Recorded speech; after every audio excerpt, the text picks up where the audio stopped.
السلام علیکم ورحمۃ اللہ تعالی وبرکاتہ۔ پیارے دوستو، آج کا جو سوال ہے وہ یہ ہے کہ 4 رکعت والی سنت مؤکدہ میں درود شریف اور دعا پڑھنے کا حکم کیا ہے؟ لکھتے ہیں کہ 4 رکعت والی سنت مؤکدہ پڑھتے ہوئے دوسری رکعت پر جب قاعدہ کرتے ہیں تو عبدہ و رسولہ کے بعد درود شریف اور دعا پڑھنا بھی لازم ہے۔ کیا یہ صحیح ہے یا غلط ہے؟ تو اس کا جواب میں علماء کرام لکھتے ہیں کہ 4 رکعت والی سنت مؤکدہ پڑھتے ہوئے پہلے قاعدہ میں عبدہ و رسولہ کے بعد درود شریف اور دعا پڑھنا لازم ہونا تو دور کی بات، پڑھنا جائز ہی نہیں ہے، بلکہ پڑھنا ترک واجب شمار ہوگا۔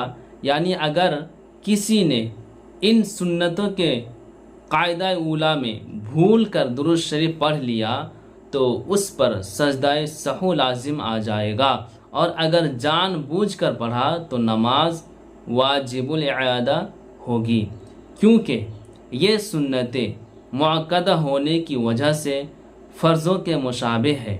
تو جس طرح فرضوں کے قاعدہ اولا میں درود شریف و دعا نہ پڑھنا واجب ہے، اسی طرح ان میں بھی نہ پڑھنا واجب ہے۔ اور دوسری کتابوں میں آتا ہے کہ نماز کے واجبات شمار کرتے ہوئے لکھتے ہیں کہ پہلا قاعدہ کرنا اور اسی طرح اس میں تشہد سے زیادہ نہ پڑھنا، اور اس کے بعد دوسری کتاب میں اور لکھتے ہیں، فرماتے ہیں کہ فرضوں اور سنت مؤکدہ میں تشہد سے زیادہ نہ پڑھنا واجب ہے۔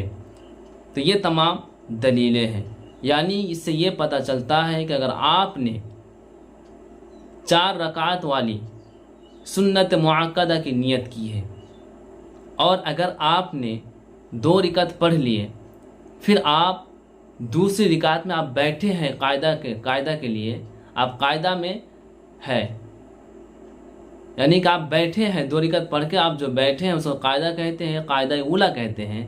تو اس میں تشہد یعنی التحیات للہ والصلوات ہے نا، تشہد یعنی اس کو پڑھنے کے بعد کیا ہم درود شریف پڑھیں، کیا دعا پڑھیں؟ اگر آپ پڑھیں گے تو پھر آپ کی نماز نہیں ہوگی۔ اگر آپ بھول کر پڑھ لیے، صرف آپ درود شریف کا اتنا پڑھ لیا، اللہم صلی علی سیدنا محمد، اگر آپ درود شریف کے محمد تک پڑھ لیے تو پھر آپ پر سجدہ سہو واجب ہے۔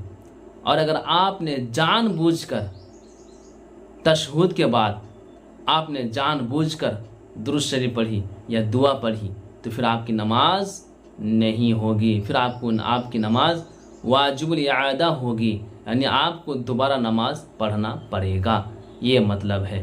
کیونکہ سنت مؤکدہ یہ فرض کے مقام پر ہے نا، اور کتاب میں آتا ہے کہ فرض اور سنت مؤکدہ میں تشہد سے زیادہ کچھ نہ پڑھنا واجب ہے۔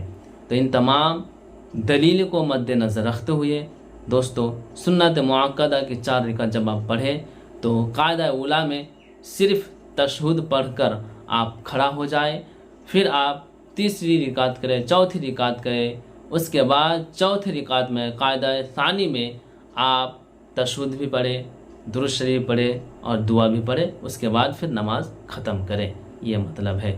تو دوستو، اگر آپ کو سمجھ میں کوئی پریشانی آئی ہوئی ہو تو آپ کامنٹ کر کے یا ہمارے نمبر پر کال کر کے آپ جان سکتے ہیں۔ آج کے لیے اتنا ہی، اللہ حافظ۔